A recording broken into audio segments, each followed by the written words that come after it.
Sige, aamin na ako.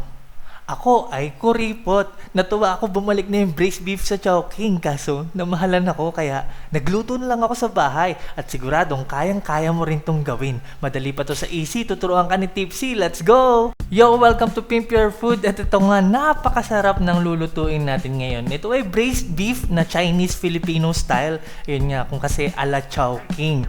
Yun, at yun nga tulad na sabi ko sa intro, medyo namahalan ako, no? Kasi 200. Kasi sa halaga na yun, kapag nagluluto ka, alam mo, makakabili ka na sa 200 to 250 pesos ng kalahating kilong karne ng baka.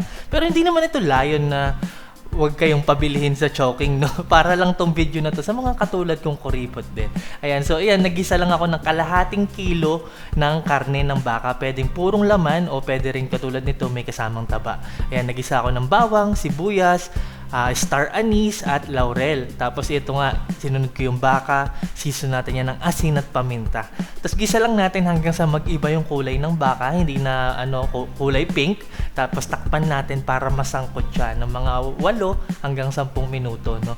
Ayan, para lang magkatas. Alright, yan, kapag tapos na natin siyang isangkot siya, ayan, titimplahan na natin.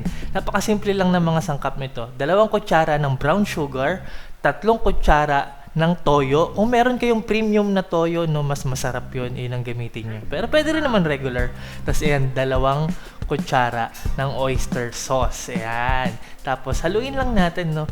Tapos ito, maglalagay ako dito, susunod na ingredients, optional, hoisin sauce. Manamis-namis yan at masarap talaga. Pero kung wala, okay lang din naman, wag na, no. 1 kutsara ng hoisin sauce, haluin lang natin. Tapos maglalagay na ako dyan ng 2 tasa ng tubig. Papalambutin na natin yan. Hintayin natin kumulo.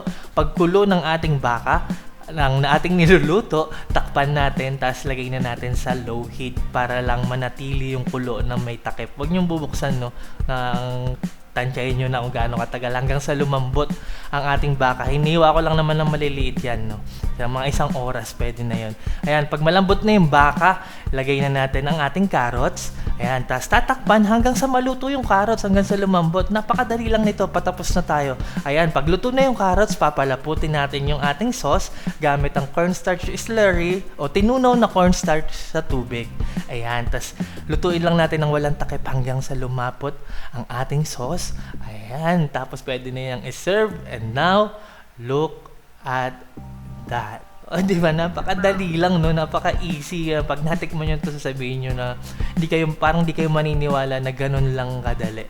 Ayan, at sulit na sulit yan, di ba? Kalahating kilo ng baka, na laman ng baka, ang daming servings na yan, di ba?